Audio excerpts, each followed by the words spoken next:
Ndabahaye amahoro mwese mukunda imico n'akaranga vy'Uburundi. Izina ry'iwanje ni Feliciano Bankunguka. Ikiganiro ni Nyibuzakaranga, ikiganiro giha akaryo abarundi aho bari hose, haba mu Burundi canke mu makungu, nabo bose bakunda ururimi rw'ikirundi, kumenya amajambo ari muri urwo rurimi. Abatayazi bayamenyeraho, abayazi nabo bakaboneraho kuyiyibutsa. Ikiganiro rero gifatira kw'ibi bikoresho mubona vyitwa amabuye. Ubu rero murabona amabuye afise uruhara ruhambaye mu kubaka amazu. Hariho n'ibindi bikorwa bijanye no kubaka amabarabara, nk'uko ubona bariko barayegeranya mu Rutana kugira ngo bazokubake amabarabara. Mu Burundi bwa kera rero ibi bikorwa vyo kubaka amazu, amabarabara bakoresheje amabuye ntivyariho, ariko amabuye yari afise ibindi bashobora kuyakoresha mu buzima bwabo, mu migigwa yabo. Tugaca turaba rero ahantu henshi hafashe izina ufatiye kw'ibuye, ni henshi. Tugaca duhera aha nyene turi muri komine ya Rutana. Hepfo gatoyi yaho ndi hariho ahitwa kw'ibuye. Hanyuma tubandanije muri komine Gitanga hari aho bita Nyamabuye. Tugaca tubandanya muri komine Musongati, turafise aho bita Inyabibuye, ni muri zone Ngoma hafi yo mu Gakome. Tugaca tugenda kandi muri iyo zone ya Ngoma nyene ku mutumba wa Munywero, hariho ahari ibuye bita kw'ibuye ry'Imbogo. Aho rero harabera n'imigigwa itandukanye yo mu buzima bw'abarundi. Tuzobibona mu bindi biganiro vyo hanyuma na Nyabuye mushobore kuribona. Tuje tugenda muri Gitega. Intara ya Gitega irafise naho nyene ahitiriwe ibibanza bafatiye kw'ibuye. Twoca tuvuga rero nka hariya muri komine Bukirasazi hari umutumba witwa Kibuye. Ni umutumba wafashe iryo zina bafatiye ku bibuye binini binini bihari.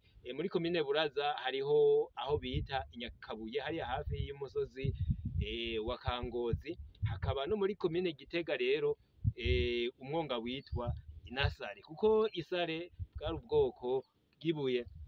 Hagaca haba rero n'ahandi hafi y'umusozi wa Songa kw'Itaba aho bita Mumonyi. Mumonyi hafashe izina kubera amabuye y'Imonyi ahari aravungagurika. N'ubu niyo bakoresha cane mu kuza kubaka mu gisagara ca Gitega, barayavungagura hanyuma imiduga ikaza kuyatora bakayashora, agakora ibikorwa vyo gusiga amazu. Turashobora rero kuja muri Kayanza, muri komine Kayanza hariho twabonye hitwa Kabuye. Aha n'ahantu habaho. Hanyuma tukaja muri Bujumbura, mu ntara ya Bujumbura. Intara ya Bujumbura hariho aho bita Isare, komine Isare. Twumva yuko Isare hafashe izina rya Isare baravye kw'ibuye ry'Isare. Twumva rero yuko ahitwa Kibuye, Isare, Monyi, Nyakimonyi hafatira kw'izina bivanye n'uburyo ibuye riba rimeze. Co kimwe n'ahitwa Imatyazo, kuko hariho ibuye ry'ityazo. Hakaba rero n'ayandi mabuye aba maniniya cane umuntu ashobora kwinjiramwo agashobora no kwugama bitwa amasenga. Hagaca haba rero naho tuzi hitwa kw'isenga hariya muri komine Bukirasazi mu ntara ya Gitega. Hakaba ariho hakorerwa n'imigigwa itandukanye nayo nyene ijanye no gusenga. Navyo nyene tuzobibona. Hanyuma rero barakuye n'amayagwa rero afatira ku mabuye. Twaragiye turabona imyibutsa, ntawutera ibuye aho yateretse igisabo. Uwo mwibutsa twarawubonye. Twarabonyemo kandi n'uwahinguyemwo akaririmbo, ntawutera ibuye aho yateretse igisabo, kirezi c'umugenzi. Bakavuga kandi ngo ibuye riserutse ntiriba rikica isuka.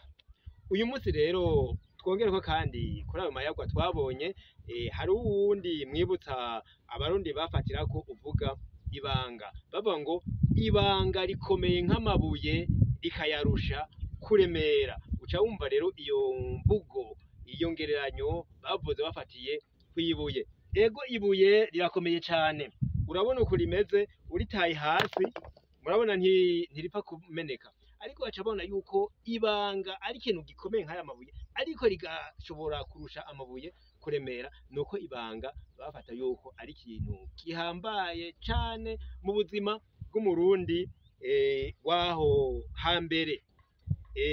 None rero bakunzi mwese b'imico n'akaranga vy'Uburundi, ikiganiro kijanye n'ibuye uyu munsi tukigarukirize ngaha, reka tuzobanane mu bindi biganiro bizokurikira. Ndabasezere mwese mvuga nti tugire amahoro.